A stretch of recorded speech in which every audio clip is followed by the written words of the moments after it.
Hello and welcome to the Sunday Cup on this beautiful Saturday. It is 14 o'clock and we will be going on strong with a banger today. We got Poros and Dragons against TMP here. And I'm Drakensong and I'm joined today by will you introduce yourself? Yeah, it's so I'm 6 foot deep in game. That's my name, and I will play jungle for NPG Valor. So I'm here today to just join the game. I think it's going to be a banger. I really do. Absolutely. Now we see already on the standings. Previously, Poros and Dragons have played, and they are 0-2, while TMP is 1-1. So we'll see. Maybe P&D can get their first win of the split. What do you think? Yeah, I do think they do have the potential. Say we played against the Poros and Dragons last week. The game went to 2-1.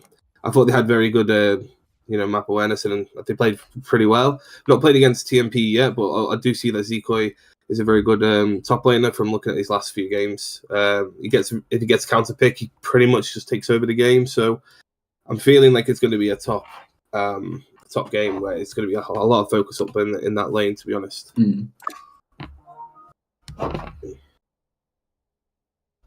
So we'll see what the teams will be cooking up in draft and how they'll be playing their micros and macros. This split.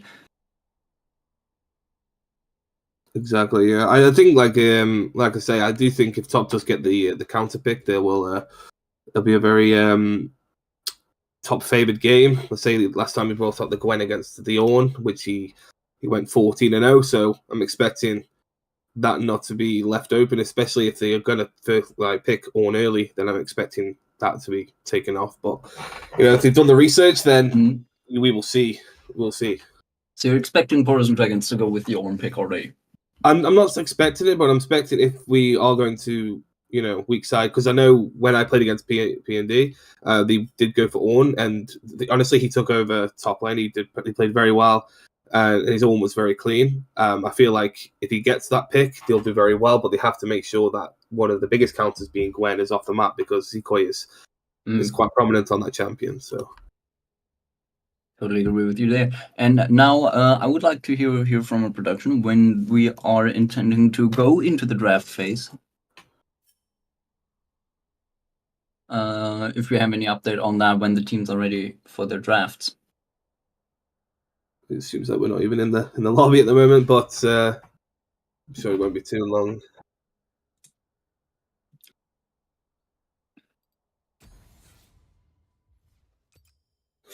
Yeah, we still got a couple of things to go for. I mean, I remember playing against, like, say, Little Sparrow as well. So I played against him in the jungle. He played the 3 champions that he played against me was Poppy, Maokai, and Ivan. So he seems to be a very supportive style in the jungle. So a low economy jungler, which fits really well in the current meta as well. I'm expecting things like that from him today as well. He's a very good counter picker as well. So Poppy against Jarvan and things like that, he played very well. And that's what I'm expecting from the team. I only have enough knowledge of Poros and Dragons because I played against them, but I am excited to see TMP, to see how they do today. Yeah, I've not been there for any of the previous matches of TMP. I have not been able to see them in action yet myself either. So I'm very excited for this, for today's match. Seeing what TMP can do, what they can cook up, what they can bring into the map in terms of play style and strong gaming potential, I would say. They are 1-1 after all, contradicting to Poros and Dragons.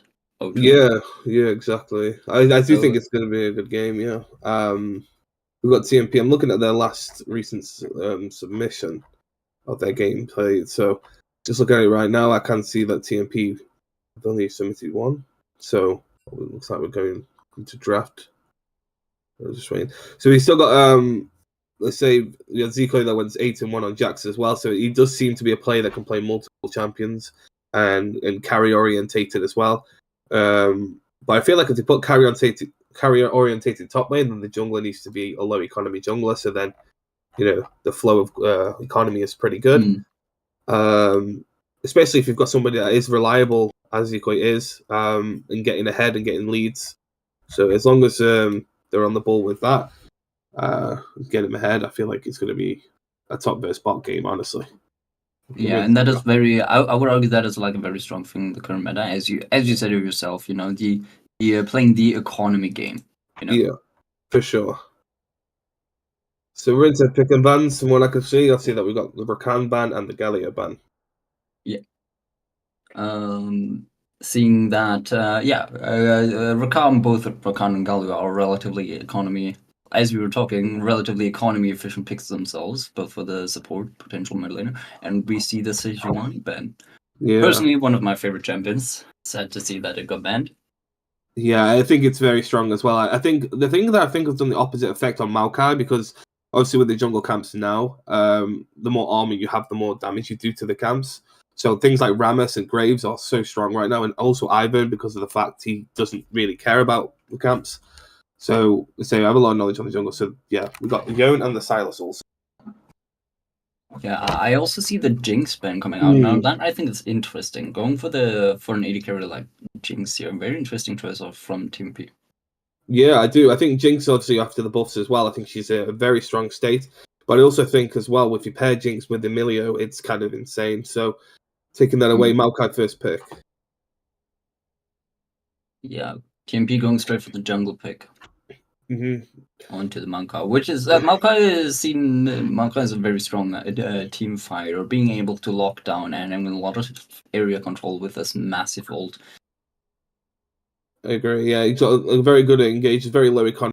Again, like I say, they are quite strong. I do think, though, with the new patch, I don't think the AP variation of him with that is very good. I do think if he went full tank, it's much better.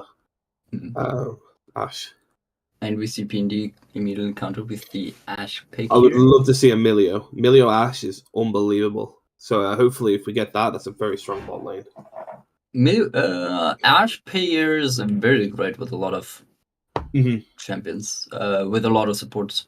Braum as well. Braum is pretty nice. Yeah, absolutely, Braum, and she can go with good engage supports, even with other heavy engage supports like the Leona or the Nautilus, even being able to push down that much damage within seconds with her active Q.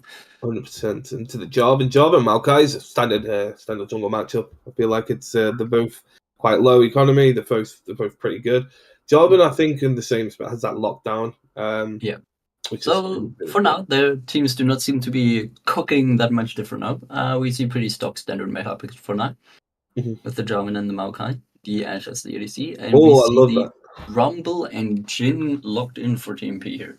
I love that. I think Rumble is one of the strongest top laners, and again, like I said, a low economy jungler with a really strong top laner. The only problem is that we do have a double AP top side, so if the top laner does rush Merc Treads, then he has an easier time to survive.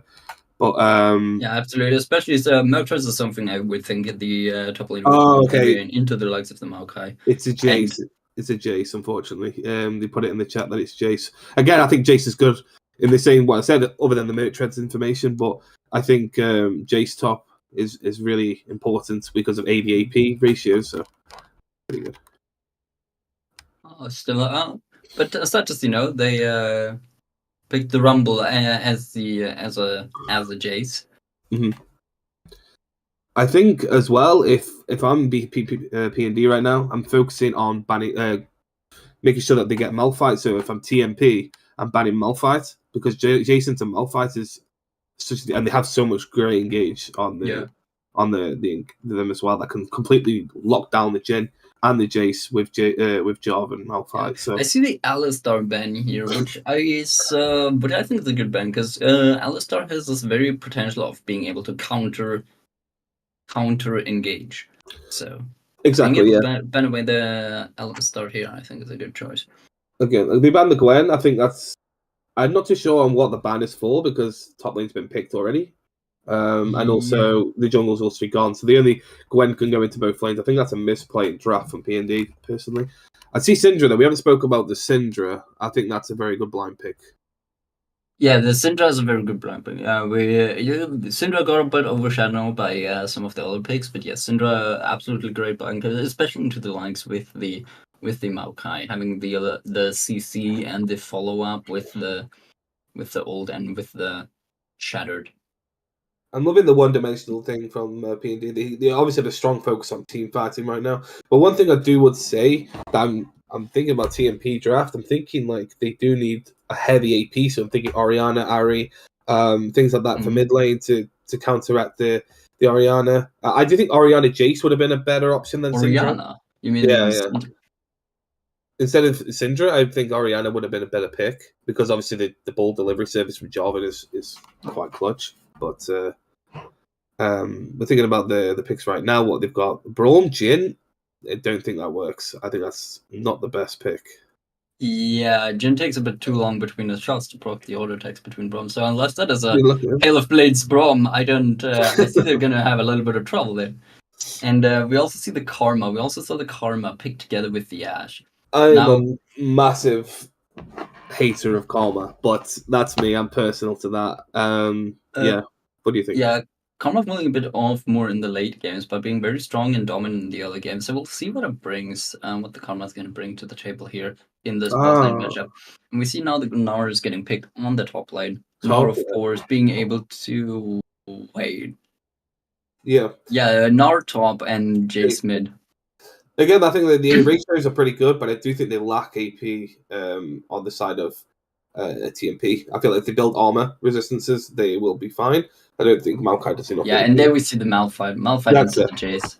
That's what I was expecting, but it's Malphite into the Gnar. Malphite into the Gnar, but Malphite is going to play a huge role into the Jace as well, being as Malphite can just build full armor this match and just dominate as their only AP threat being Maokai, and Maokai taking, in terms of damage, even if you build AP Maokai, in terms of damage, Maokai has only limited damage. Yeah, and if Maokai goes for the damage, they're not gonna have I want to say too great of a front line. Now Brom being an absolutely phenomenal front line, but still being on the bit weaker side when it comes to being able to get on with the proper engagers. Luckily, they do have the Gnar for that, but I do think Karma should be swapped. Like if it was me in the draft for P&D, I'm thinking Emilio is obviously better against Maokai as well. I'm a really big fan of Emilio, but only because of the fact like if he W's onto it, then obviously he's got the cleanse that can just get rid of that, and then the ADC can reposition. Especially on Ash, who doesn't have any mobility spells, then it's going to really help. But say I'm not a fan of Karma. I'm kind of biased against it. I don't like the champion. So I'm ready to be proven wrong. Let's just say that.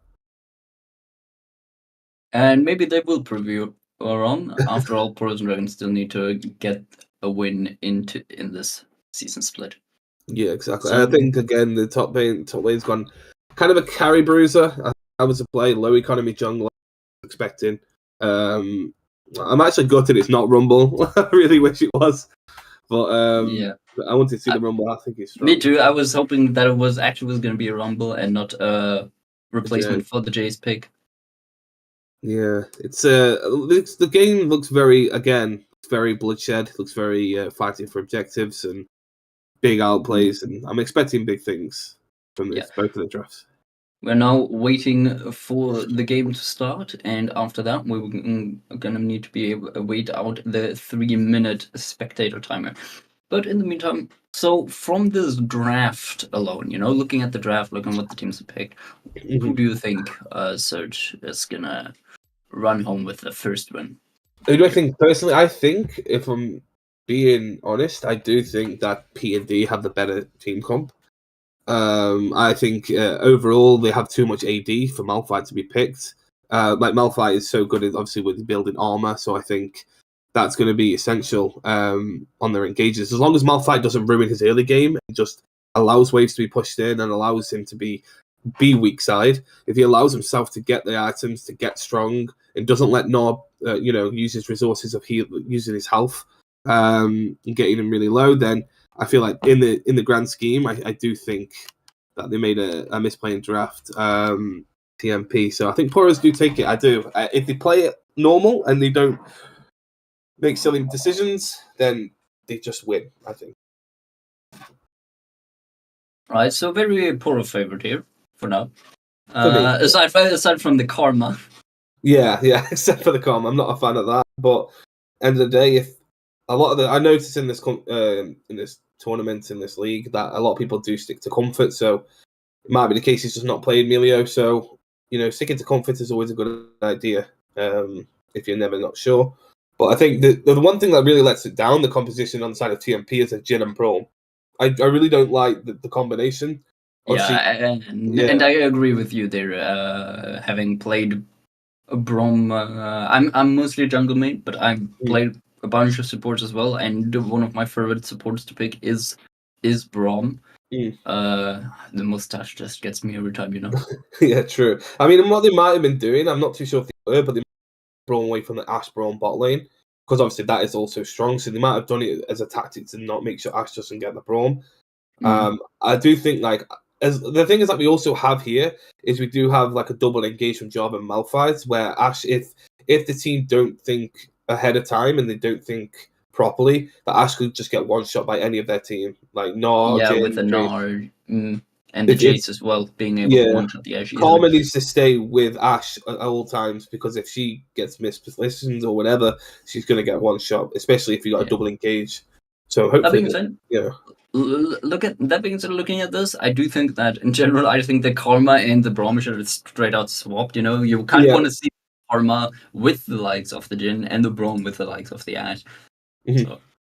So Maybe that's what the case was. I think Jin as well. Like I feel like the opportunity with like Jin Zyra or Jin Zerath, things like that with the heavy poke. Because if they go Jin Zyra, they've got Jace, they've got Jin, they've got Zyra. That the poke damage there is incredible. So they could have played a poke combination and a poke comp, which would have really into their front line as well. That wants mm. to stack armor. If you go, you've got it's Zerath would have been really good to make sure that they can't just full build armor as well. So same for Zyra. Also, I think it is interesting to see. Now we see both the Gnar and the Jace on TMP's side. I like the two picks because they have the difference between being able to be range and kind of pokey. Mm. Gnar only limited pokey. His Yeah. range pokey, his range Q does not do too much damage, but both the Jace and the Gnar being able to have the option to go in when needed into melee, laying down heavy burst and heavy CC. Same with the Gnar being able to not as on command as the Jace, perhaps, because he needs to fill up his resource bar, but still being able to uh, essentially turn into a full-on melee comp aside from the Mm. Jin. What do you think about the fact like Jin hasn't gone cleanse into an Ash lane though? What do you think about that? Mm, I think now Ash also has the ghost. Jin has the ghost. I think a ghost on Jin is almost essential, Hmm. but Um, I totally agree with you. I think the cleanse should have been more of a priority, especially into the likes. You do have the Syndra to lock down. You do have the Gnar stuns, and you do have the Brom stunt. Wait, now I'm looking at the wrong team. Now they swapped sides all of a sudden for me. Ah.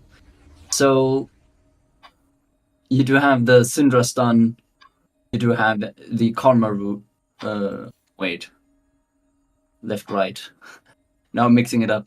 Yeah, no, from the Brom, you have the root from the Brom. You have the Yeah, stun from the Gnar onto the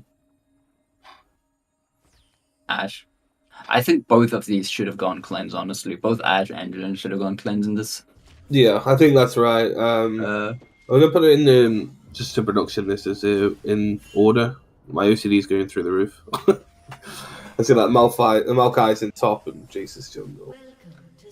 Now, both. Now, I totally agree. Like the Ghost is very good on both of these. Like both Mhm. Ash and Jhin definitely profit very much from Ghost. But into the CC heavy matchup, I think Cleanse would have been pretty good, both for the Jhin against the Ash ult and the Syndra E, and for the Ash Oh, with the so I Brom. see. I You see got the that. roots.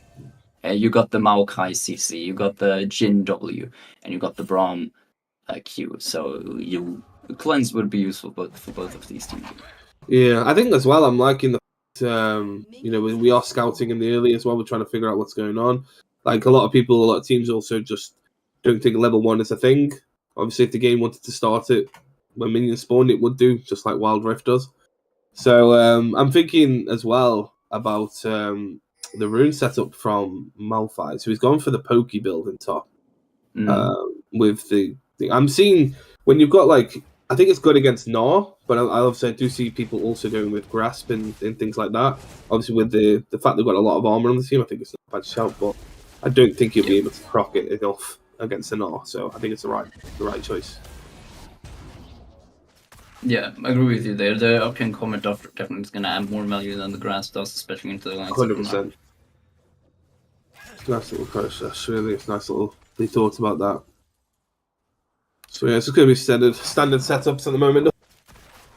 Yeah, it doesn't look like the beginning of this will be too explosive, though a little bit of trades have come through. Nothing too explosive yet. It's probably going to be a while until we see some proper action get going. 100%. Just a production. I'm just looking at the stream on my main screen. It seems like it's a bit out of place. I don't know how else to say it. Seems I stand corrected. Looks like TMP instantly wants to go for it on the bot lane. Yeah, nice little poke damage onto that. Let's see, Jarvan's opted to do a kind of a weird path to me. He's gone from red raptors into wolves into blue buff. So, in a standard he's skipping his Krugs. He skipped his Krugs, which I don't like that, honestly. Yeah, Jarvan can clear Krugs really fast, so I don't know about that one. Oh, we got some settings going around. So let's see that's expected in top lane for him to be under the turret. Yeah, that's very expected. Absolutely. Look at this. He's going to be a bit behind this Malphite in the beginning, but maybe equals out later in the game. Jace and Syndra being pretty equal in terms of farm. That's it. So he's looking for an invade on the Jarvan right now, using the blast cone to scout out the opponent. Did not find the Maokai. He's moving back. He's been spotted. Drop down a ward and keep going. Maokai is going around bot lane. Let's see if they try and pull something. Jarvan is around as well. Yeah, Jarvan can get the double scuttle up here. I don't think we even go for this, but we'll go for it. Oh. Jin got the first blood. Jarvan a bit too greedy here. So is the Maokai. Ooh, Karma got the stun. But nothing much happens against the Karma. Yeah, I feel like that was a very forced play from the jungler. I feel like he kind of predicted that Maokai was going to be there. Oh, that's unfortunate. Ooh. The kill goes over to the Jace, which is not ideal. I think like the thing that happened there was he saw him and he was like, he wanted to play aggressive and go for it. I feel like the optimal play would have been, because the way state in bot lane was not. It was very good for him to go and get a double scuttle basically, instead of going for that play. But he went for the play, didn't work out. They did get a kill on the AD carry though, so it's a trade for one for the AD carries. Yeah, they did get Maokai got a kill on the AD carry. I don't think Maokai could have gone for the double scuttle. No, not Maokai. The J4 could have. Yeah, I was on about J4 because J4 obviously skipped his Krugs. Okay, he's gone for a flash. Gets knocked back, and that was the end of that play.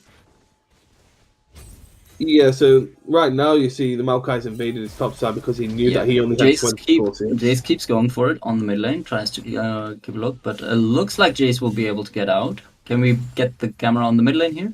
On the Jace? No. He managed to get out. Jace managed to get out.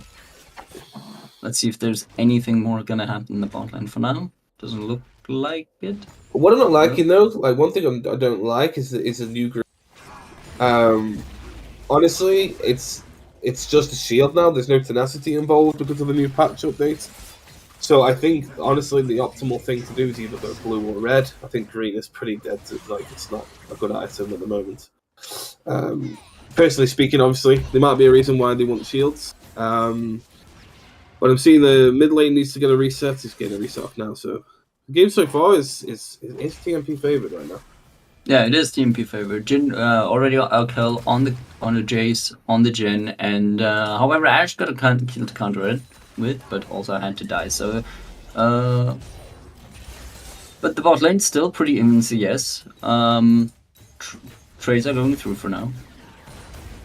Who do you think is going to be? Who do you think is going to be able to get the first dragon? The first dragon. It's looking at the wave states and looking at the way that they're both playing. I feel like it's bot lane gets the prio because of the fact they've got a range into melee matchup. So they've got Karma into Braum. It's just going to be communicated with the jungler. Jarvan is looking. They're finding the support. This is Jarvan got possible. hit by the Braum Q. But he's going to be able to get out. Jarvan goes back in. And they're walking it off. No one's going to fall here. I think even if it is the case, I think it is going to be the side of P&D that do get the first Drake. I don't think they have a quick enough Drake timer with Jhin in the game at all. Jhin is a very slow objective taker. So I feel like if they're going to take it, they have to have enough time, and I don't think they'll have enough time to take it in the early game. Kind of a CS leader. Yeah. Oh, and those Jace Qs hit. Yeah, he's 1-0 and he's already 11 CS up. He's already got his Dirk as well. He's practically full build. Dirk is a very strong AD item in the early. I've seen that Jhin also is opting for lethality Jhin. Now, lethality Jhin I think is very good, but I feel like you go Dark Harvest with lethality because it just gives you that better. But I do also know that it got nerfed, Dark Harvest, so it's not something that with not being an AD carry main, I'm not too sure. But Fleet Footwork has always been played. Do we see the engage? Yeah, Ash got the ult off, managed to hit the Braum, but Braum shielded it off. Not too much damage going down. Ash and Karma to try something, but not too much damage going down yet. But they're gonna keep looking. Ash goes in with the W slow. You see, Ash is steadily and slowly keeps poking down the Jhin and the Braum. Very good indicators here from the Ash most of the time. Very strong poke. This is a very good dragon timer. Like they've got him really low in bot lane. I know that the Ash has no mana as well, so she wants to use the less of her mana on this dragon if they can get there. But Jarvan's looking for a play in top. Yeah, very passive. Nars overextended. Jarvan is coming in. The Maokai is coming in top. Oh, there might be a kill here. Jarvan got rooted up. But Big he gets ult. out. Maokai with the ult. Big. Flashes for the kill and gets to take down the Nara. Meanwhile, in the bot lane, Jhin gets a kill on Ash. And Ash gets a kill on the Braum. And now Karma and Jhin are duking it out. Flash is traded, goes down. Oh. And here comes the curtain call. Yeah. While Jace is chasing for the Karma. But the curtain call goes right. Jace keeps chasing. Can't catch the feet of Karma. Them, and catches the bot lane farm. Pushes in the bot wave. And Jhin recalls at a sliver of health. Good thing from that though is the fact that Jhin or Flash, so now we can put the Flash timer on. But also the problem that we had in top lane was the fact that because of J4 not doing the full clear, he was only level 5 on that one. We see a 5. We got another brawl going. This time he has Maokai 6. Trading. J4 is keeping on the... No, there he goes with the engage. Ash ult going wide. Big. J4 ult down and they get a kill on the Nut. Yeah, they can't contest it. Maokai going in. Yes. Ooh, who got the smite here? No, Jarvan got it. And they got another kill on the Maokai. It was This really is looking a lot better for P&D now. We see the Maokai with the 2 kills. It's going to be a problem in the later stages of the game. That's also a problem with Gnar, you see, because obviously Gnar needs to build up his fury to get to his ultimate, and obviously all you have to do to win the top lane prio is just make sure you fight him when he's small. And then also the problem as well then is that Maokai already in top for the top lane fight, and Jarvan didn't have 6. He had 6, so it was an opportunity. I think it was a great play from P&D.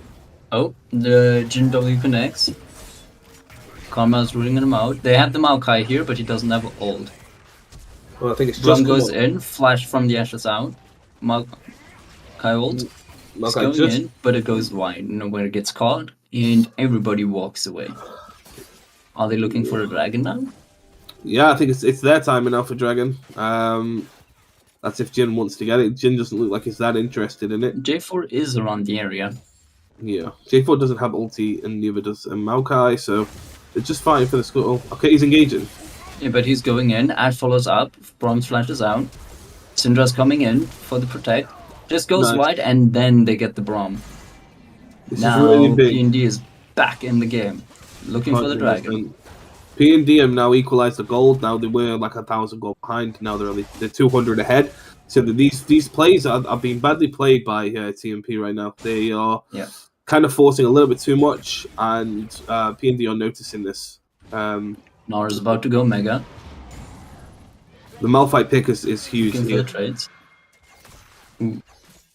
And they get the dragon. Ash is going in. He has no flash. Here's the old no cleanse, and that's a dead Jhin. A TP from Syndra. Not too sure what that was for. Oh, it was a TP from Jace. That's why. Okay. But nice. Very. That's not good. I see the mid lane though. I see the mid lane push, and he thought he could turn the fight when the fight was already over. Yeah, and Syndra came in. Jace teleported, and Syndra teleported in right after. That was Syndra's teleport and Jace's teleport. Jace flashes, but dies anyway. Let's see. And now they get the plates onto the Ashe. Ashe is looking pretty good with gold. Nice little ghost away. It shouldn't have a problem here. W goes wide, but the Braum ult slows them down, buys them time. Jhin curtain call coming down, and their Jhin gets it with the curtain call. And they get the lockup down onto the Karma. Jhin gets the shutdown. They can't kill him. Malphite is trying to turn the fight, but he is gonna get stunned up. Jarvan is in the area, but can he do much? He can. Get the kill on the return kill on the Maokai at least, but still, that's a heavy blow. That's a 3-for-1. Yeah, I don't like the plays in general. They're not fighting specific. They're not fighting for a Drake. They're not fighting for anything. They're just fighting for the sake of fighting in this fight. Again, they were doing some really good things. P&D. Jhin now 5-1 though. Yeah, that's end of the day. I don't think it matters too much, and I'll be honest why. Because Malphite will just pretty much kill him late game. If they need to keep the timer on the flash. And every time they make him flash in one team fight, they just hold up and then just go at him again, and then he should be dead. But it all depends on how they strategize.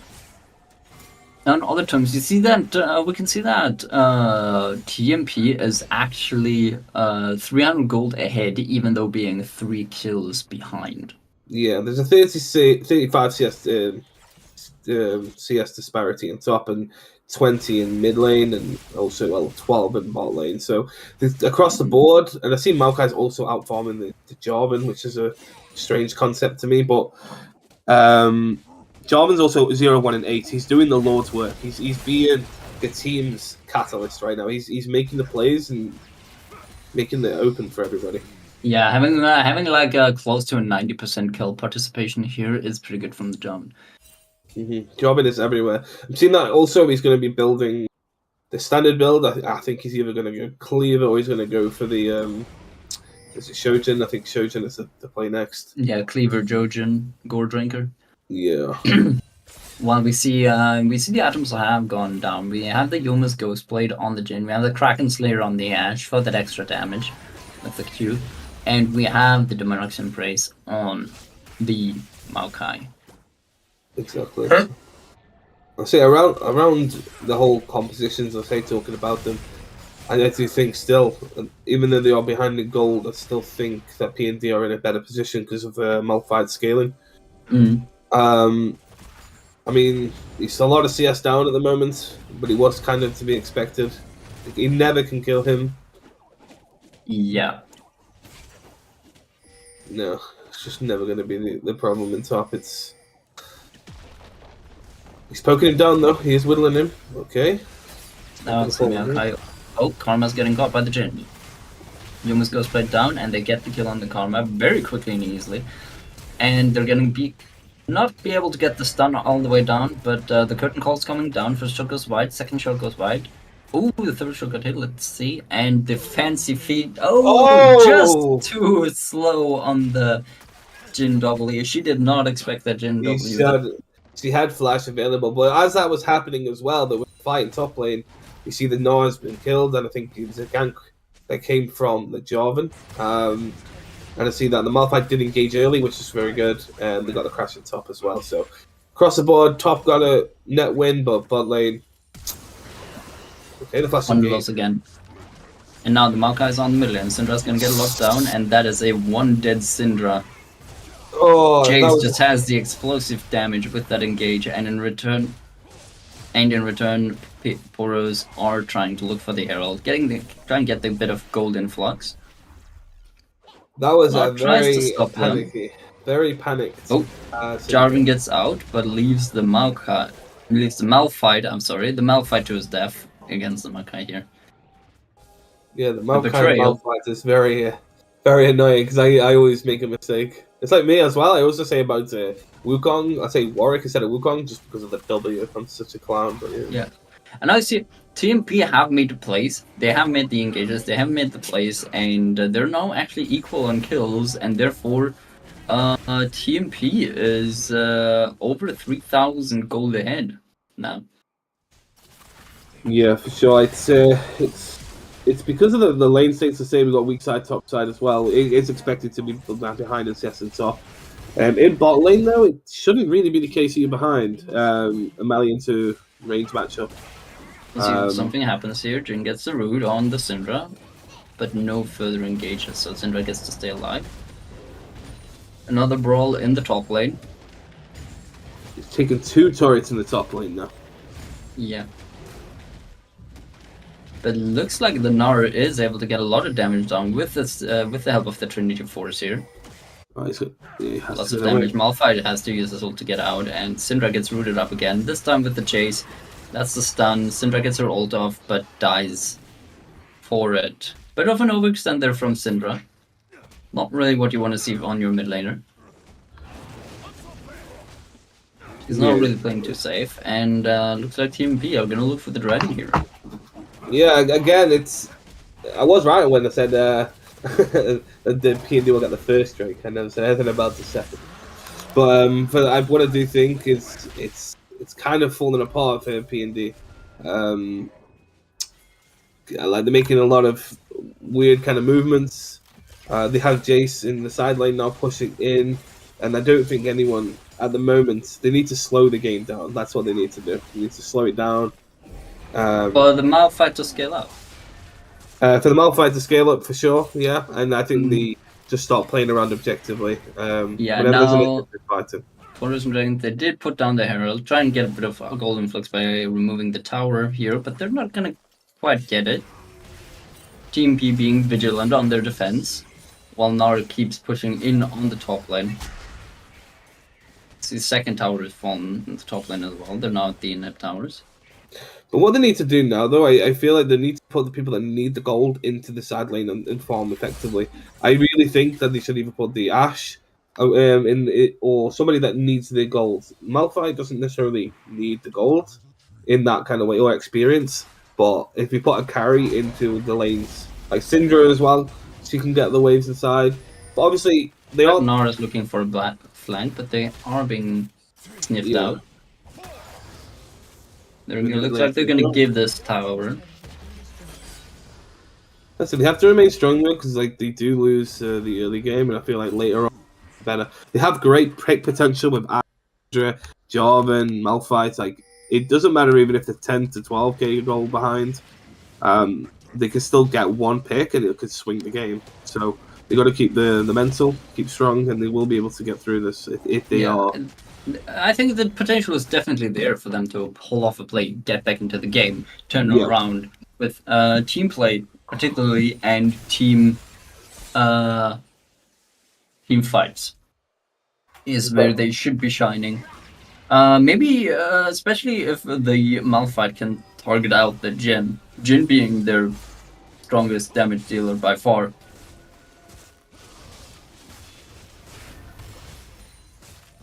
Yeah, that's what I agree with. I do agree. Obviously,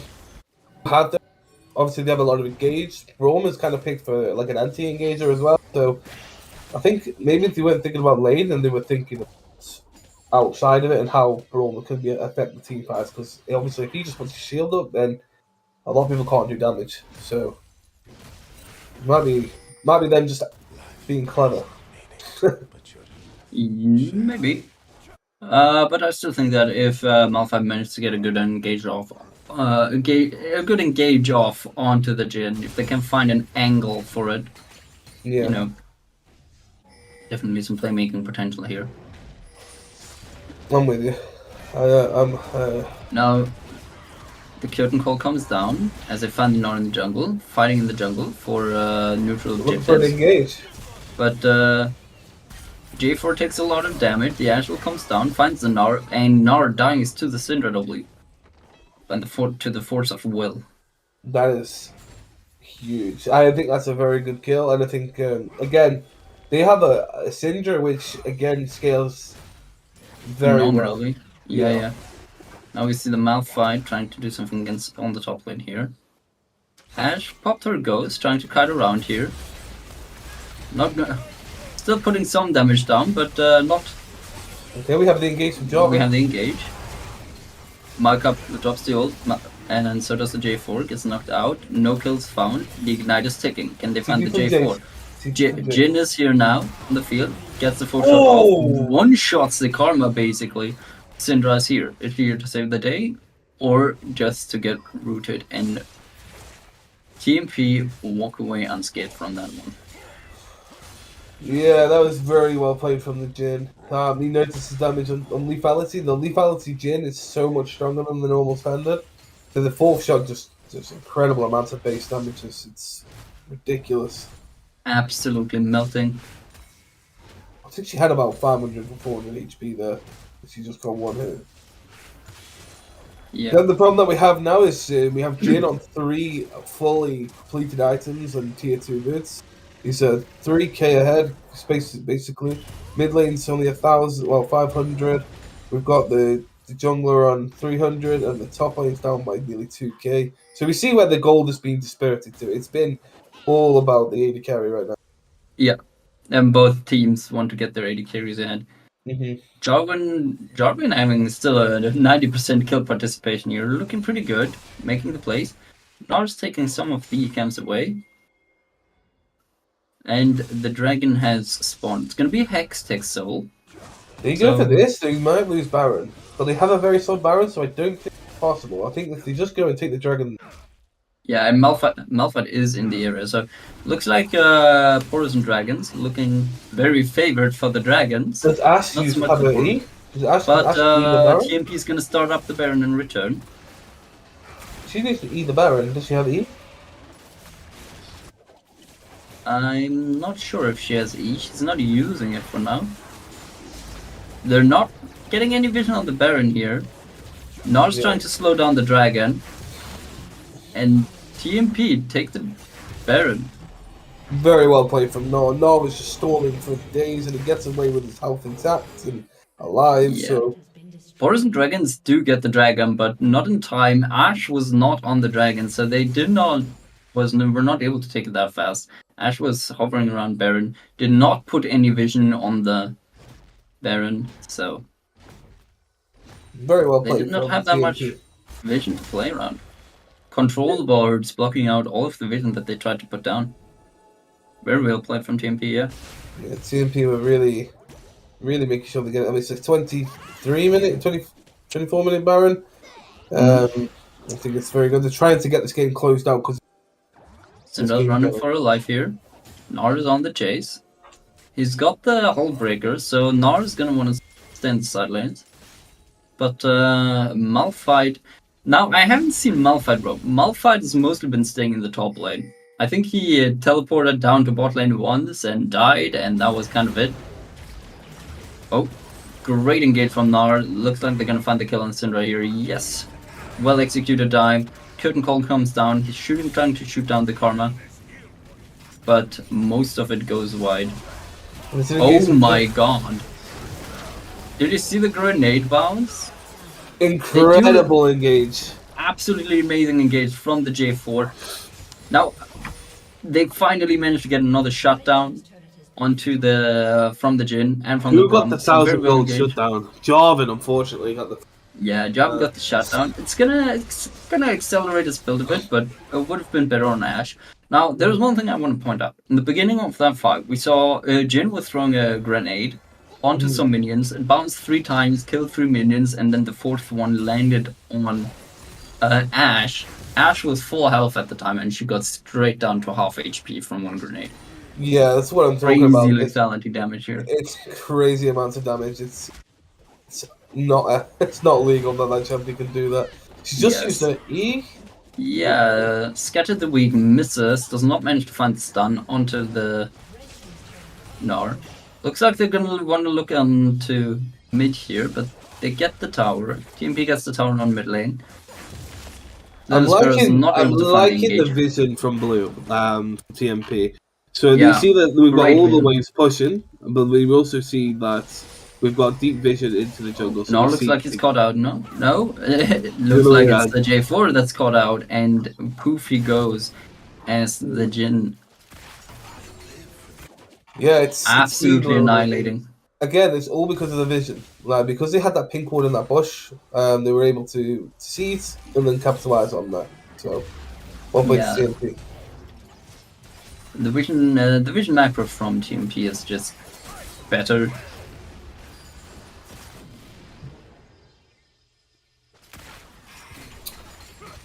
Yeah, they are now 7.5. It's not looking too good at the moment. Yeah, they're at the inner towers. Malphite comes down with the ult, Ashe ult going down, damage being taken. Can the Jace get out? He will pay with his life for all the minions he's been taking on the top lane. With 8 TCS and then we connect, Braum is getting chunked down to a half health by just 2 Syndra abilities. She's starting to get there, she's getting bigger and bigger. Absolutely. She only has 2 items. She has Luden's Echo and the Shadow Flame, and is dealing a lot much damage. Ooh, Luden's Echo, I've not heard it called that in a while. It's Tempest. Alright, it's Luden's Tempest now. No, it's still Luden's Echo. Luden's Echo, yeah. Luden's Echo in my heart. Yeah. Curtain Call comes down. Karma flashes out. Oh! J4 pulls him with him, but right onto the Syndra. She gets knocked around in the bouncy castle, straight into the team. J4 comes in with the ult. Ashe trying to put down damage. J4 gets out for now, but Ashe body blocks the Jhin root and pays with her life. Now Karma steps up a little bit too close, gets hit, knocked into the Jhin. Jhin walks away with a triple kill. Sad quadra noises. They're looking to end. You have the wave. Nice little teleport coming in, trying to keep the minions alive. There comes the Malphite ult. Finally, they get down the Jace, but they pay with J4's life. Now Malphite trying his hardest to deal damage while taking up the damage, but that's another double kill for Jhin. That's an unofficial pentakill. Triple and a double for the Jhin. 14 in 250 CS. This Jhin is a beast. Syndra. Yeah, this all stemmed from that early gank. That's the only thing. Nexus is open. Oh! Flashes into the Ashe ult. Ashe ult still connects under the tower. Gnar manages to get out, but they get the shutdown on the Jhin. You have it open. And the base is safe for another time. Ashe trying to wave clear. In kills, it looks very close. In gold and economy, not it looks so much. Very bad, yeah. It looks very far behind. Spotted out the Braum. They're going for the dragon. They're looking for that dragon soul. They want to keep the game going and looking for that dragon soul here. Again, Ashe clearing out the mid wave. 3 people on dragon. Let's see. Malphite has the TP back. They're leaving their base pretty open. Malphite TP's back. Get the dragon, and how many stacks does Syndra have?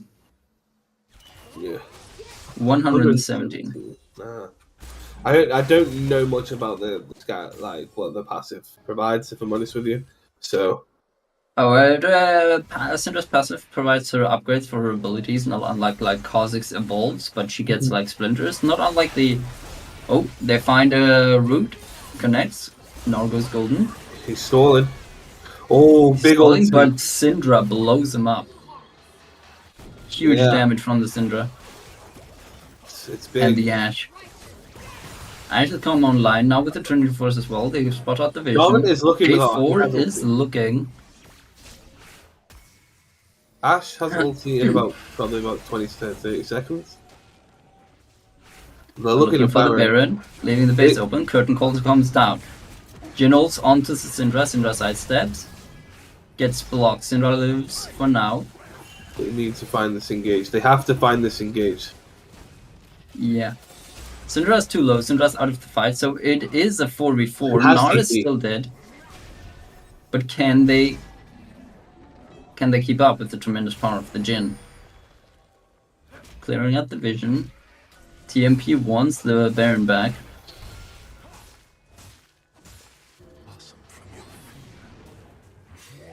They're locking down the area, waiting for the Gnar to return. Now they have the Gnar, they have the engage. Jhin is looking very protected with his Age of Night. Trying to not get it procced. Malphite is caught. CC coming down. Gnar is back on the field. What can Boros and Dragons do here? Syndra's making the right call by pushing the side lane out. Because she has TP, so if they do engage, then she can get in. So it's fine. There is wards available as well. I'm thinking about doing the Baron. Yeah, both teams are looking for the Baron. Syndra's pushing out the bot lane. Nara's pushing in Jace the top has lane. TP, so they need to worry about the fact like if they have a ward in the base. Absolutely. I'm thinking about the fact like what they could Ashe do. needs to flash here. Drops down Okay. the ult. Damage comes down on the Jace. And J4 comes with the ult engage. Saves the day for the Ashe. And there's another. Oh, that's terrible. You flash queued the minion. If he connects you, I think he'd die. That is unfortunate. Now, what are Boros and Dragons going to do? Now, they've managed to find the Jace, so that's a lot of damage gone from TMP's side. They're trying to engage. Braum likes to find the engage. And they find it on the Malphite. Malphite's locked down into the bouncy castle, and Malphite ults out. Still CC. Curtain Call comes down again, finds the Malphite. Loads of damage coming down. Karma's down. And now the J4 is looking into his dire grave here. That is looking as if it's the game, but we'll see how this ends up being. Knocked back in the bouncy house. Syndra's down, and now it's all up to the ADC of Boros and Dragons. Can she get out? Jhin is so fast with the Ghost active and the 4th shot. Syndra's recalling. Can she defend? I don't think she can. I think this is game 1.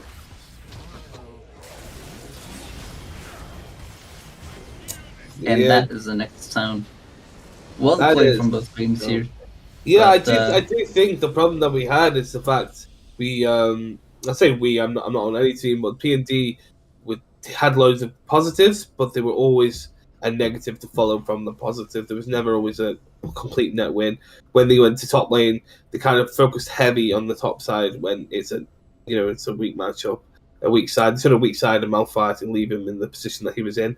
And focus more on the bot side. But I think TMP played very well. I'm not taking that away from TMP. Yeah. We're gonna go for some more commentary, but now after this game 1, we are gonna go for a short break here.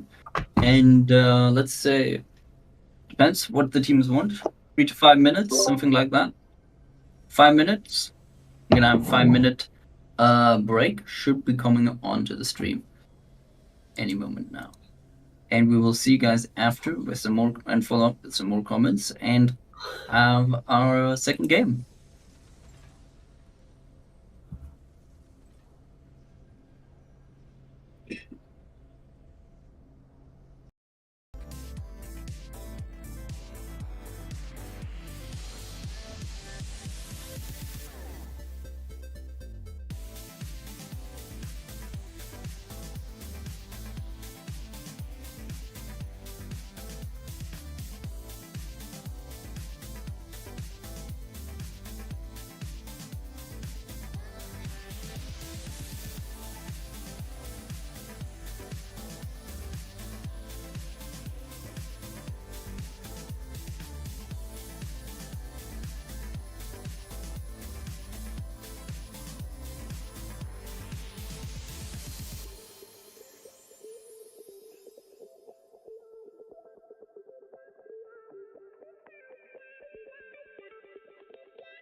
And we are back after the break.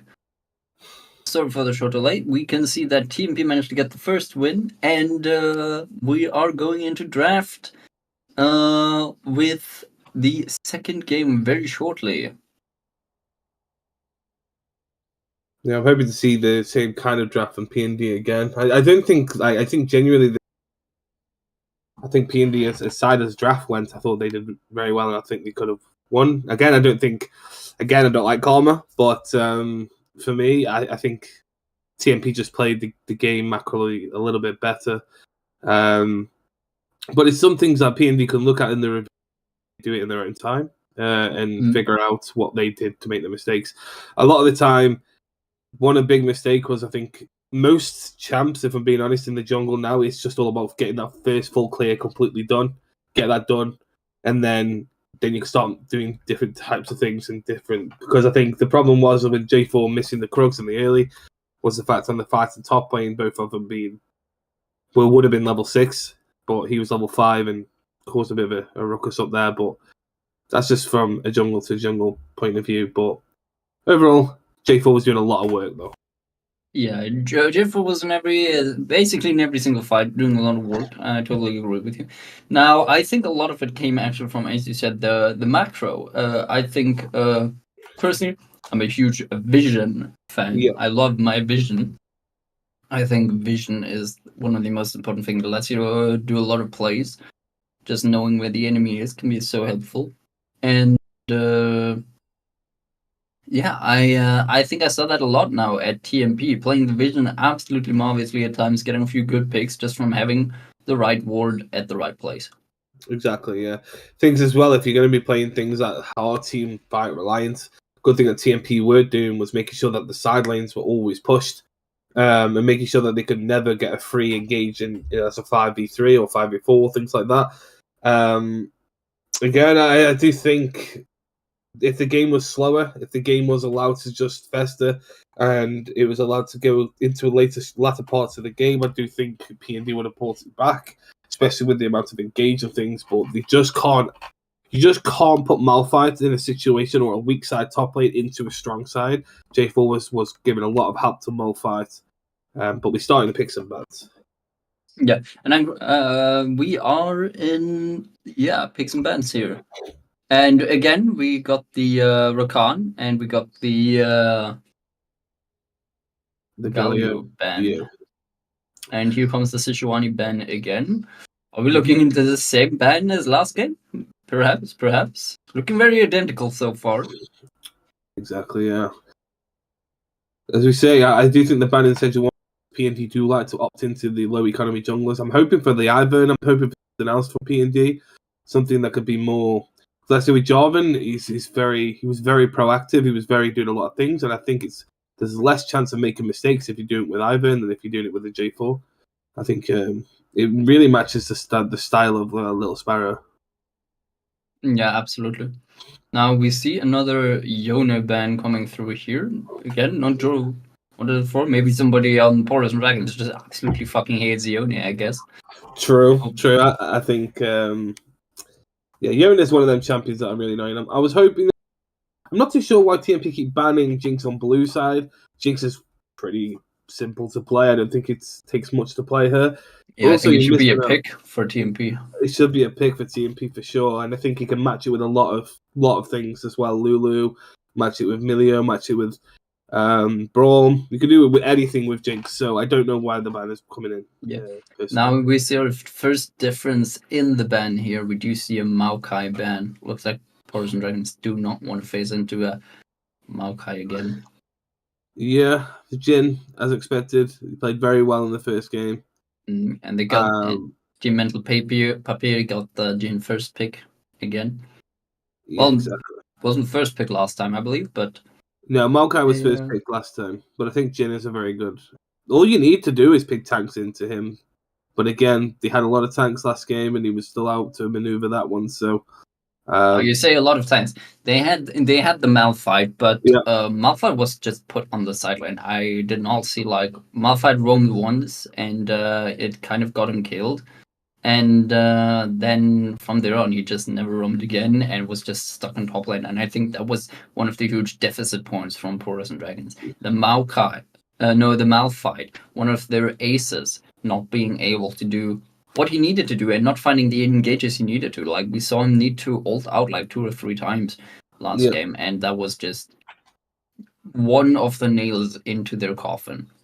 Yeah, I agree. But the problem is, if Malphite did, like Nor was doing a very good job in just shoving him under the turret the whole time and making sure that if he did roam, he's going to lose waves. But again, Malphite doesn't really need the economy or levels. Like, he's okay with he just needs to ult. He just needs to get in the fights, and I think you have to sack waves. You have to take the responsibility. You're already down 50 CS. Like, just ignore the fact that you're down. Don't be an egotistical person and think, I need to get this. You just sack the waves. I'm going to go and ulti on this guy and kill him, and then sort out waves later. Give it to your people that need the gold, the Syndra, the Ashe, and then you can just walk around with your jungler and just exist, because that's all he needs to do at that moment.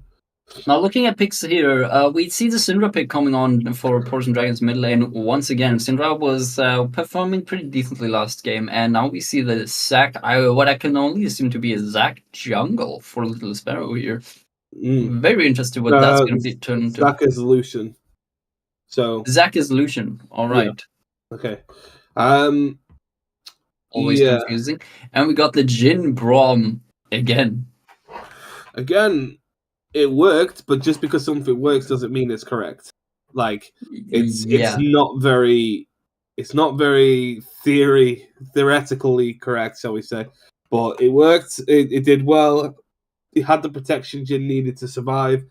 And I think Leona into a Braum is very, very bad. We see the Victor on mid lane. So we got Lucian. Not sure if he's going to go mid or bot. Lucian obviously being a bit of a blind, being able to beat a draft around a bit here and there. But yeah, is that Leona into Braum? I don't know, man. When I play Braum, I love playing into Leona. Yeah, it's one of them where you're full on about the anti-engaging in lane. So obviously Nautilus, Threshes, things like that. The only one that Braum doesn't do too good against that is probably Blitzcrank. But other than that, kind of picked himself into a counter. But maybe they go MF, but MF is really bad into Braum. Just puts the shield up, it protects the whole team. And they already have the Lucian pick. And Syndra's probably going to go mid, and we have the Lucian Leona bot lane. So I'm not sure about that one, but we'll see how it goes. And we have the Gnar band. The Jax. And the J4 and the Jax. Jax been very dominant. Like, I see a Jax every single game nowadays, but I'm more thinking about the probably should be banning Gwen, because what I'm thinking about now is they go full in the big AD jungler, and then they go an AP top laner, and then they have the disparity of AP and then AD jungle. Like, the one thing I don't like when I'm playing jungle is to pick the same style of like AP or AD into mid lane. I usually go the opposite. So if he's AD, I go AP. If he goes AP, I go AD. Otherwise, they just build that one style of boots, that counters both of you, so they have more chance of surviving. Yeah. So for me, I think if they ban, Jax is hybrid, don't get me wrong, but I do think if you ban Gwen, I think it's much better, and especially if you're going to play things like Malphite and low economy top laners, then tanks, Gwen is a lot better into all the tanks in top. So I think Gwen is probably better here. Yeah, it looks like we're going to get the Moo lock. Very strong in the current meta. Again, another champion. Full tank, doesn't need much gold. I know I keep saying about low economy. It's all about that in the jungle recently. I think Zac is a very good pick, to be fair. I'm gutted that they aren't playing it. So yeah, Amumu is a very good. They have again a full-on engaged competition into a Braum again. Braum was probably a good band to get rid of if you're thinking about going full in every time. And Elise jungle. That's not going to be Elise. I'm pretty sure that's not going to be Elise. And we see the Vex. Viego. Elise Viego. Yeah, so that's Viego jungle. Again, AD, like I said, and then Gwen. And there's the Gwen. Exactly. That's exactly what I was thinking about, because they need to go full AD in the jungle. It can be Kha'Zix, can be Viego, can be Graves. Anything with AD needs to be in the jungle right now, because you have the AP mid laner, so it forces an AP top. So we could have gone Kennen, Gwen, or Jax is still there. He's still okay. But again, it's not as prevalent and not as AP heavy as the latter, like I just said. So, kind of predicting the draft is what I do. Ooh. Looks like we're gonna get a Garen. Garen here. Garen being hovered. Garen is very strong recently. Kind of sad that Jax is banned because Jax is really good into Gwen as well. Like, Yeah, absolutely. Gwen is great.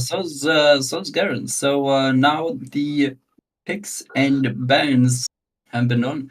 We're gonna be getting into a game very shortly, on about 3 minutes for the timer to go through, for the delay timer, and then we'll be on the Rift. Exactly. Now, based on this draft, I'm gonna ask for your prediction again here. Based on this draft, who do you think is gonna win? I'll remember that Zach is Lucian and Elise is Viego.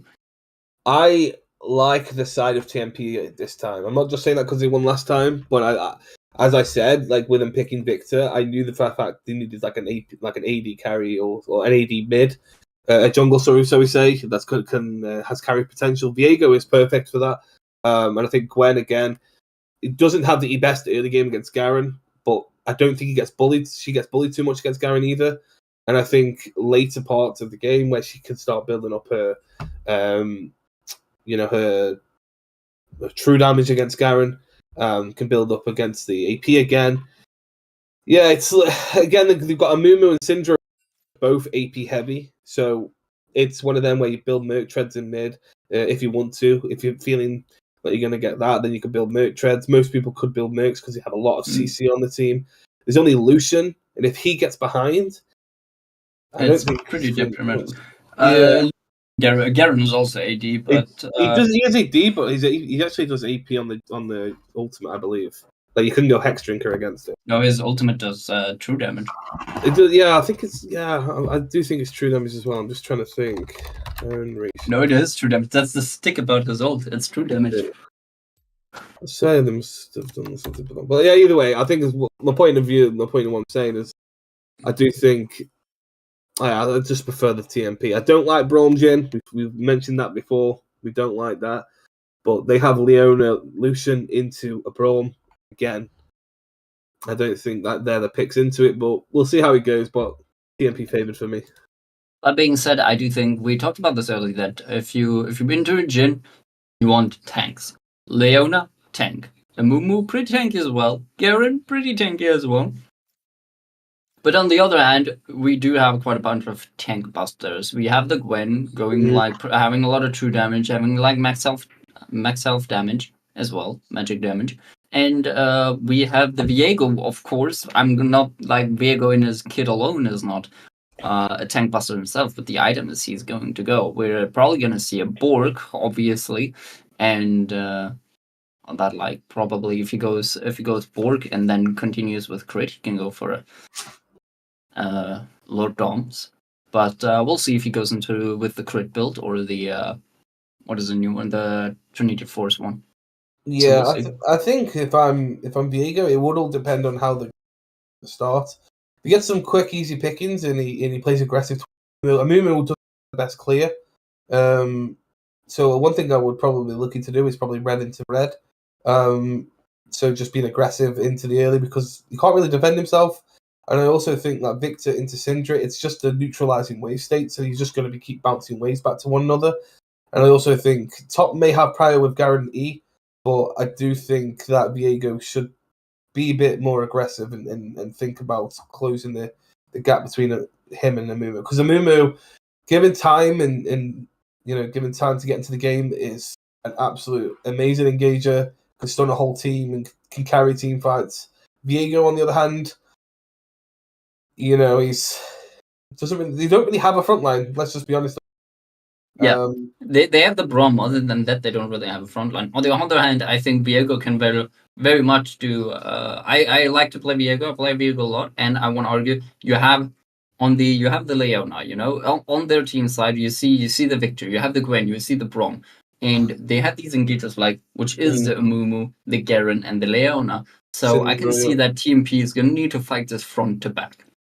100%, yeah. They're going to need to fight this front to back, and then if Leona, Amumu, or Garen are the first ones to fall, Viego can pick it up, and then Portals and Dragons are gonna have a problem on their ass because they're not gonna be good into Leona. They don't have the necessary things to deal with a Leona or an Amumu. So if an Amumu suddenly turns around and gets into their back line, that's going to be a problem for Portals and Dragons. So I think the Viego pick can be very strong here.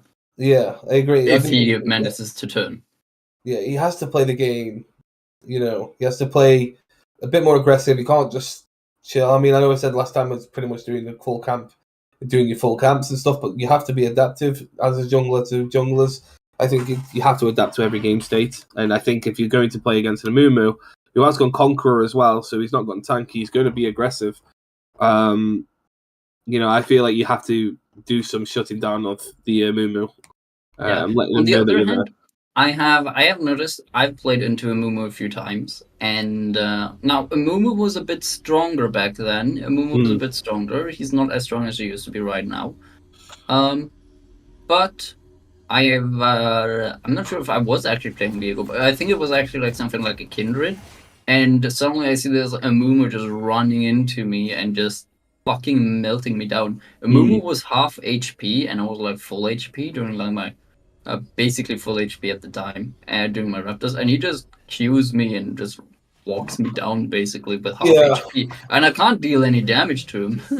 That's the thing though. But in the early game, obviously, you, as an early game champion, Viego isn't obviously early game, but he can play the early game a lot better than Amumu can. Absolutely. So I feel like Amumu will do one or two things. He'll either power farm to 6, or he'll get an early gank at 3. So it's one of the two. He has to. It has to be kind of confirmed with what he wants to do, and I'm curious to see how Little Sparrow plays this. Yeah, I'm with you there. Like Amumu can very much either do like power farming to 6 and then go for the yard engages like every minute, or he can try to get something early. Well, one thing I do think would have been better pick personally for me, instead of Viego, we could have got Nocturne. Nocturne is so broken in the recent patch as well, and I think he just causes so much havoc with his ulti and can't see anything. So he's yeah. Viego again, I think I was right in predicting the fact that he needed a good big AD player. So we'll see how it goes, but just a standard thing from what I'm seeing. Except the move is starting for Raptors this time. Starting on the Raptors.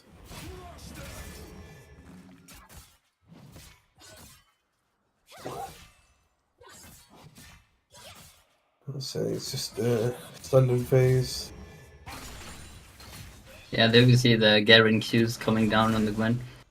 Let's see, Brom's going in early. Getting a few good trades here on the bot lane. Top lane's pretty equal. Yeah, the jungler really on the side. Little Sparrow does not like. He does not like his Krugs. What have the Krugs done to upset him? I'm convinced. He has a phobia of Krugs. Meanwhile, the same thing for Viego. We have a pause. Just on the point of Viego, though, like he's done the exact same thing. He doesn't like his Krugs either. And we got the mid lane is lagging. We have some we'll technical difficulties. So looks like he's gonna be disconnecting and reconnecting the Syndra. Yeah, it's just let's say we are having standard things at the moment. Nothing too spectacular. There's been a couple trades here and there bot lane. I don't understand what their problem with the Krugs is though. Look, both sides they're Yeah, I'm just. you mentioned that. Yeah. That being said, look how much faster Viego's clear is. Viego's already on his blue, and Amumu just started his wolves. That's what I'm saying. It's kind of crazy how quick he can do it. I mean, Amumu doesn't have time, if I'm being honest. Just trying to see the XP that they're missing out on. I'm trying to find the actual numbers because the XP on Krugs and the gold from Krugs is massive. I mean, when you think about when they die, take 2 seconds. Yeah, if I remember correctly, Krugs get more than chickens in terms of golden XP. So yeah, it's kind of crazy that we're leaving and we're back in the game. So yeah, just on that. just might as well. Like the thing is, as well, if you don't take that one Krug, your whole jungle path and sequencing is out. So you always want to take the two things. You want to take the Raptors, and then you take the Krugs, and then you take the red, and then you've got at least you know when you're doing pathing back up the top side that they're going to be up at the same time. I got a bit of lag here. Yeah, it's probably a spectator bug, I think, where it kind of freezes. Yeah. And then it comes back to play. So I think it's okay. But yeah, it's the thing is that it's kind of known about the XP and stuff in the game is not the best, but missing out on one crucial piece of the XP is it's quite detrimental for a jungler. Yeah, especially now that with the jungle nerfs now with the XP nerfs.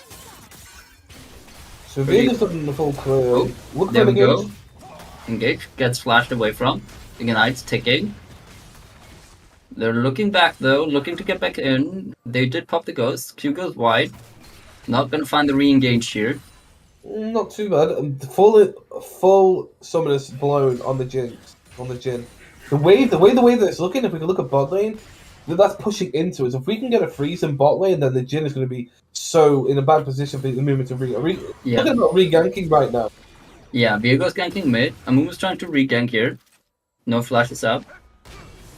And absolutely whiffed those Qs. I don't think Amumu is the champion for him. Those Qs are a bit slow for his taste. I don't think it's... he is... Again, this is well played from Viego. This is really well played from Viego. Yeah, taking the... It's the second rotation of camps as well, so it gives you more XP and gold. And it's knocking him out of sequence. Now, if I were Viego, I would be looking for the Krugs. But he's gonna go recall. Yeah, I think it's a play because you've got top prio. Mid is kind of even. Oh yeah, Gwen also recalled. So maybe not if you see Gwen recalling. I didn't see the Gwen recall. I had a little bit of light on my screen, so I didn't see that. That's alright. Well, I mean, it's understandable. We need to get this wave crashing in bot lane, get a reset. Because I think the optimal play was definitely to just bring the wave up a little bit more, freeze it, so then they are pushed, they're forced into shoving the wave and getting jungle assistance. We see Amumu has been dropped the ward there. I don't think Amumu managed to get the chickens though. No, he didn't get the chickens. Or did he? I'm not too sure. Chickens are gone, but I think Viego was the one that cleared them. Now Viego is ganking bot lane. We'll see if something more happens here. And Illusion dashes out. Nothing. They just walk out. Good hold on the E. But again, they need to get a reset. They need to reset right now. They have a bunch of golds. They probably got like enough, like a pickaxe or something. Maybe even. Can we see the gold on the bot lane? Yeah, it's got Noon Quiver because he's got Longsword. Yeah. Or he might be. It's 1300, is it not? He's 1200, so he's gonna probably want to stay for another 100 gold. Oh, and there we go. Gwen with the ignites burn. Both ignites burning. But Gwen had the item on. She had the first back. She had the blasting one. Gave her just enough damage to get the kill on the Garen here. So that was a very good first back. And she's ahead in CS now. I'm gonna engage from and the kill up. Yeah. So Garen is gonna have a hard time here to come.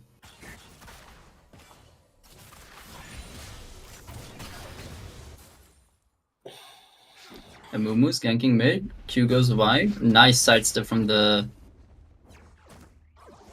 So yeah, it's very good for Jarus. He walks back in, and Amumu's coming back in. Takes the wave. Yeah, he needs to shove because the mana on Syndra is very low. So it was a good call. Yeah. Whoever decided to help out. Leona goes in. They hop out. Illusion gets us proc off. Fourth shot. Oh. Connecting. Roots going down. Ignites ticking. And that's the dead Illusion. Yeah, he didn't back. He wanted to wait out some gold. He's got punished and now ended up with a double kill for the Jhin, who still only has his Doran's Blade, but now definitely has enough money for his Noon Quiver. That's another thing that's strange to me on that fact of Doran's Blade, because Longsword obviously gets you quicker into the next item, Noon Quiver.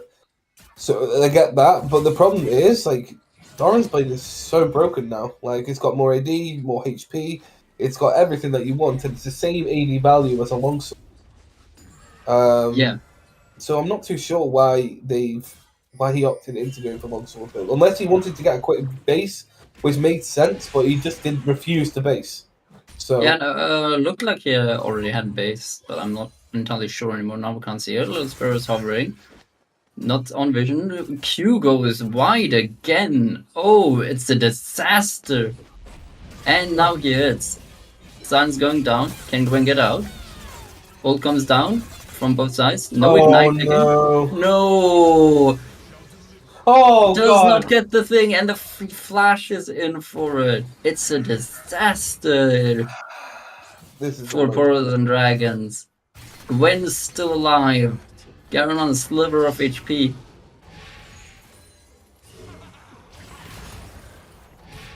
It's the stun on the Syndra, but she flashes out.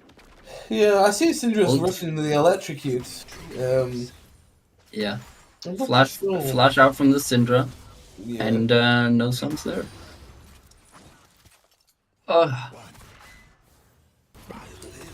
It's spells. Oh, they're going in. They got the Jinlo. Ignite's ticking. Colin comes down, but he dies to the towers. Only supports left standing. Not sure if that trade was worth it, but we'll see how it plays out. Other than that, Lucian is now ahead in CS, at least. Gwen has a red buff, so she's staying. She got it from the Amumu.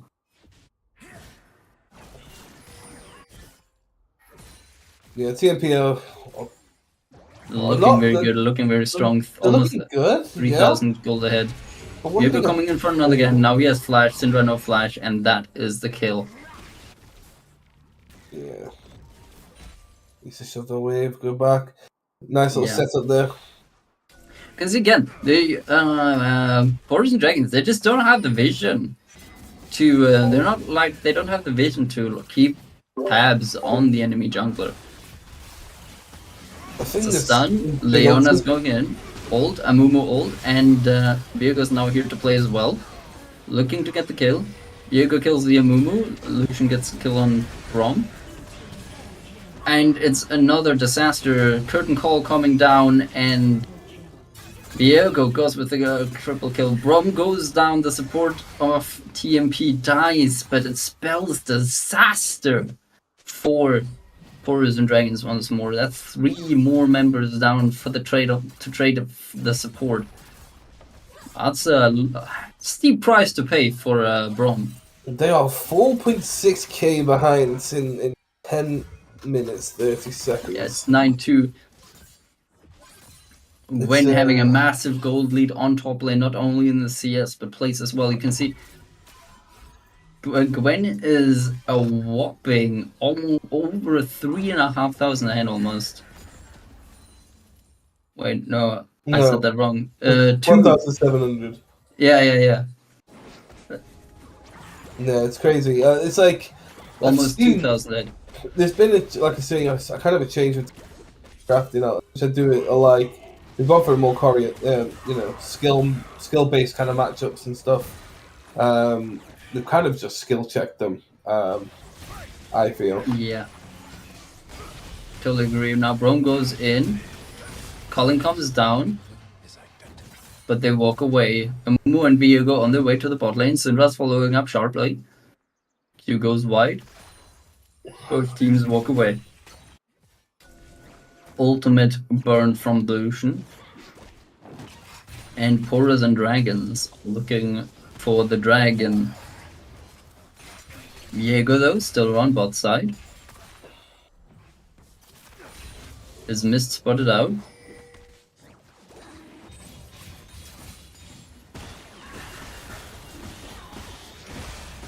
Okay. Oh, good engage onto the Victor, but a lot of spells burned. But Ignite's ticking on the Viego. He's running away. Smite. There ain't no way that he gets away from this. They need to chase him. And they're chasing the Viego. Let's see if Viego can get out here. They're not gonna overchase him, and they're just letting Viego get out. That's on the crazy to me. He's got a 700, 600 gold bounty on top of his head, and I feel like the only place he can go is like execution. is into tower. Yeah, is execution, and they were too. Like I guess they were just scared. Syndra was below half health. Viego can just he is strong. He has his Kraken. He can just kill Syndra in a quick rotation, or the Amumu. Even though he is like only on a quarter of his HP, Viego can kill either Syndra or Amumu. So I'm liking the focus from Amumu this game because I feel like last game he was heavy focusing on top side. This time I feel like he's showing a little more face in bot lane and giving quite a lot more the opportunity. Yeah. Fortunately for him though, Viego is doing exactly the same, reading him like a book almost. You can see Amumu and Viego almost equal in CS, but having a few lift steps. Colin comes down, Leona ultimate goes in. Flash is burned, stun goes down on Leona, 4th shot, connecting and absolutely executing Lucian. Another root comes down, and that's another deadly support. It is another a disaster. Now Viego's caught out, flashes out, see, in one rotation just almost kills if that ult connected. Amumu ult goes down, Viego ult goes down, Victor's here to play. And that was excellently played. Victor kills Amumu and goes and Viego dodges the Syndra Scatter the Weak. Exactly. By going invulnerable. The problem that we have though across again, CS numbers are very low. So not only the fact that they're losing kills and gold and things like that, but they're also losing on the CS front. Mid lane's down 38 CS, top lane's down 40. You know, like 33 CS, something like that. It's 43, so we say, but it's and crazy. jungle is losing. Amumu is losing out on CS as well because for every time they get like a kill, Viego goes for an invade. Wen takes the Krugs. I mean, I guess Krugs, so Amumu wouldn't have taken them anyway, I guess. True. He has a phobia. Yeah. It's one thing you can't say about TMP is they got the team play down. They got the macro down pretty well here. Yeah, they're playing pretty well. I mean, the Victor played champion, the outformed both times on Victor, and look what he's done though. As you see what he's built the Merc Tread boots, which is always a problem if you're playing double AP in mid and jungle. Yeah. Merc Treads. We see Viego also bought Merc Treads. Yeah. When bought the plated steel caps or ninja tabis. Well, it does affect the one thing with the silence as well. For lesser duration. They found the Viego in the bush. Oh, Amumu flashes out, fails to flash over the wall. Viego's on the chase, Lucian coming in to help support. Leona all goes down, and they shut down Viego finally, but gives the kill back to the Jhin. Jhin goes in, flashes on the wall. 4th shot. Colin coming down. TP coming in from the Syndra. Gwen gets the tower. And Garen shuts down with the ult but dies to the Ignite Burn. The TP dissuaded the rest of TMP to not keep following that fight. It is a 2-for-2. Both junglers and top laners die. I think that's just the point where TMP are just overplaying again, a little bit too confident. Pushing themselves on boundaries, limit testing a little bit too high. Call comes down. Yeah. 4th shot is going to be huge, but not enough on the Leona, and Lucian gets away. Gets a little caster minion. Walks away. We're going for the recall. The thing is, if Amumu had the ultimate then, I feel like that was very bad for TMP. It could have been a lot worse. Oh, he did ult, didn't he? No, I don't think he ulted in that fight. I don't think he had it. So I could see him. And here, Jhin gets the tower now. First tower destroyed on the bot lane. They're looking pretty towerless here, Heroes and Dragons. They barely even scratch TMP's towers. Trying to go for the ejectors, but they are looking for the dragons. They're going to try to make the dragon and Poros and Dragons be the reality here. Control is coming down. Common theme is that they like to give up the first dragon, TMP, and they like to battle the second. It's kind of a good little thing to think about. Dragon's going for the reset. Both teams just hovering for now, trying to poke each other out, dealing a bit of damage, but TMP having quite a lot of damage for this objective. Got the stun. Amumu goes in, Leonel comes down, Amumu goes down. They absolutely blow up Viego, and in return, Amumu dies.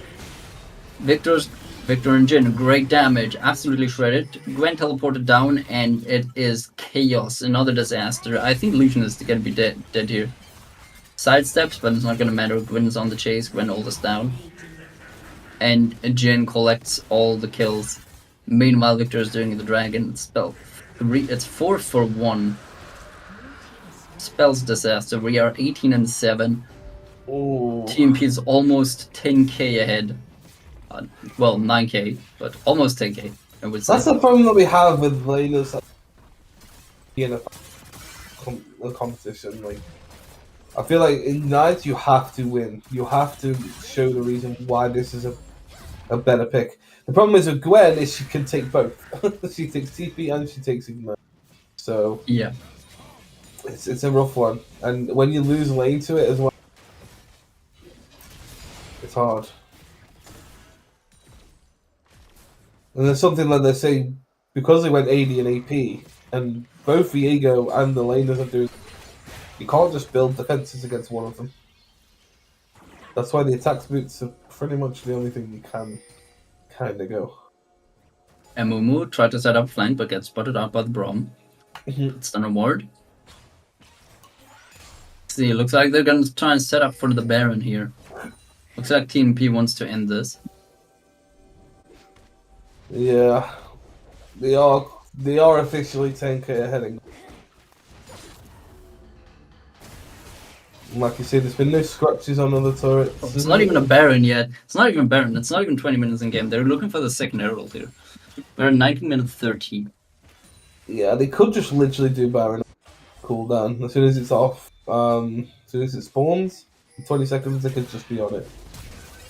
Because what they lack in AD, you see Gwen's going oil, Gwen also down. That's a short-lived illusion, and they're looking to chase the support. For sure come down, giving the stun. Reloads coming through, and that's a dead Leona.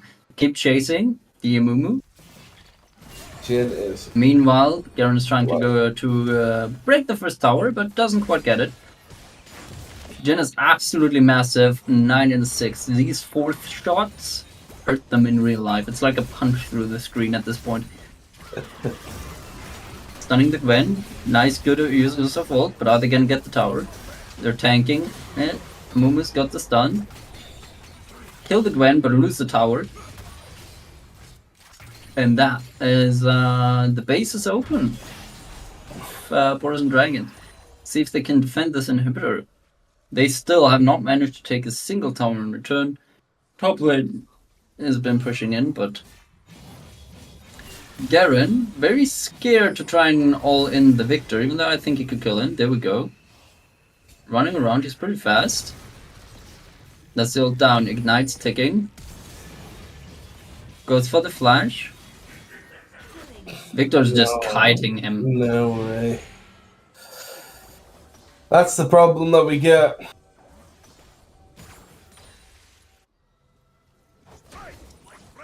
I don't see it being on cooldown. I don't think Garen used his stride breaker in that fight. It's not on cooldown.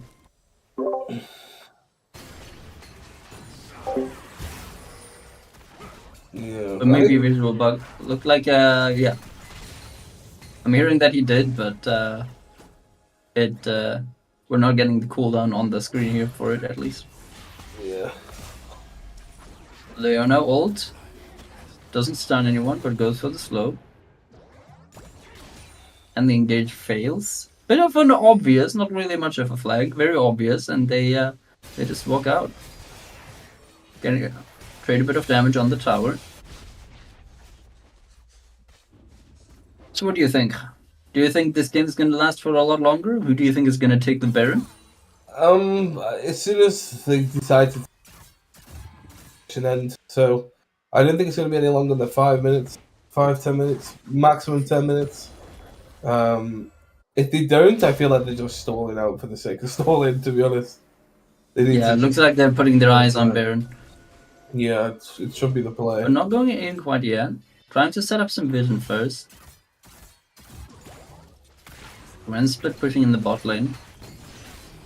Which I think is the correct play here. You want the split push into the inhib. Mumu goes in, but nothing more. No one gets CC'd and they just walk away from each other. Meanwhile, Gwen is just pressuring the bot lane. And the bot lane, like Leona and Lucian cannot do anything. If they try to fight the Gwen, they're just gonna die. Yeah, exactly. Garrett finally managed to get the tower. And TMP is starting up the Baron. Mumu hovering around, trying to go for the steal, but there's a control ward in the bush. Meanwhile, Gwen is just whacking away at the inap towers. Luke needs to dash away. And Viego takes the Baron. And they get to cancel the recall. Meanwhile, Mumu's in their jungle. Gets spotted, does not get spotted out, but what is he gonna do? Now he gets spotted out. Well, has to flash out. I don't know what that was supposed to be. I don't know either. It's Look at me, I am a wall. It's Nico. So it's an unfortunate game. I feel like it's just been a ripple effect, like one mistake after a mistake after a mistake. It's just been that kind of game for B&D. Again, I think in draft they did kind of lose a draft with picks that they picked. Yeah, it was all over here. I'm not sure about the Lucian Leona. That one was very especially into a Braum, and it really paid off. You can see it on the Jhin being 9-1-6. Absolutely devastating. I don't know about the Amumu either. I thought it was decent at first, but the more I thought about it, it was kind of like, yeah, he does have the CC. He's strong. He has the lockdown, but as I mentioned, the Viego just offers a lot more damage. And not having a good front line like Garen with a Stride Breaker, now finally got a Soul Breaker completed, but other than that, like... And I know when Little Sparrow played against me, he played Ivern into me as well, so I'm kind of surprised why he hasn't taken, especially how strong he is in the current match as well. He's even stronger than he was before. We have fights all over the place. Yeah. But damage is ticking, Ignite's ticking. Get executed with the Gwen ult. Meanwhile, nothing happens on the top side, nobody gets killed, but a lot of damage goes down. Now they're looking for the Syndra. Bit late on the W there, Gwen, but she gets the kill with the Q. Now Garen comes in, goes for the silence, manages to get the kill on the Gwen. Curtain Call comes down, tries to take down takes damage, and Mumu dies as well. More Ignites burning onto the Leona now. Viego's chasing, they're chasing him into their base. I'm back to the fountain with you. And yeah, looks like TMP is looking to end here. Yeah, I think that's the right call to say. They don't really need to be in this game any longer. They're nearly, well, they are 14k minimum ahead. Yeah, they're almost like... Yeah, they're 14k ahead. Pretty deficit, but they're walking away. No delusion, and they're walking away for now. They don't look. It doesn't seem like they're too confident in ending quite yet.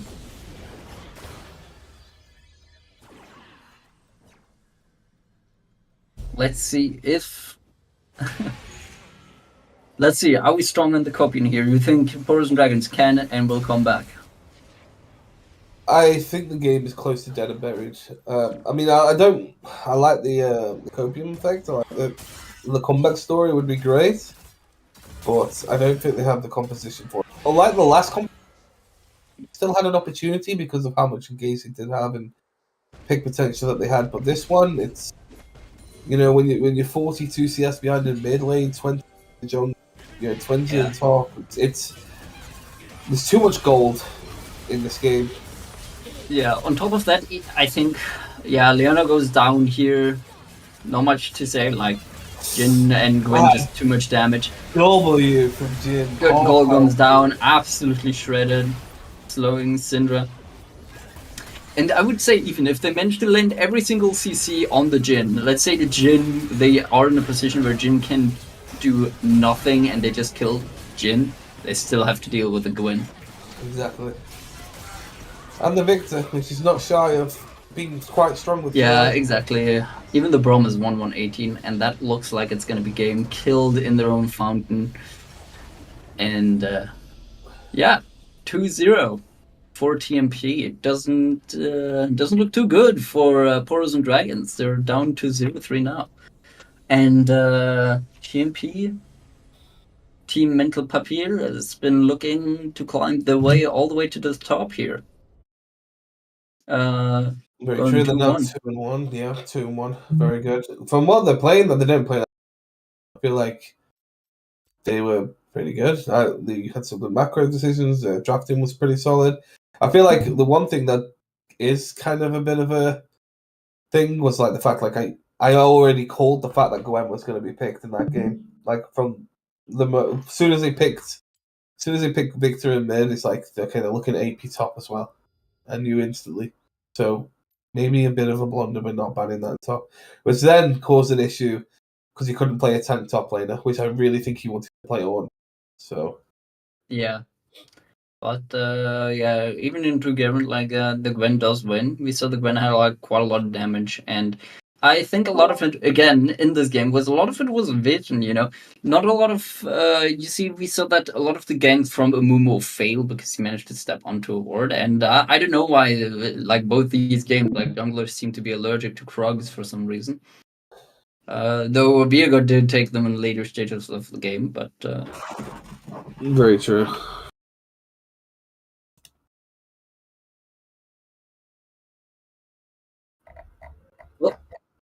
that's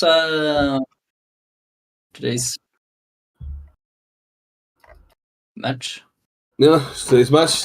I'll say thank you all and all that kind of stuff. It's great to cast with you. First time I've done it for this for Sunday Cup, so it's great to be here and giving my verdict. So thank you very much. Yeah, and we'll see you next time. for sure.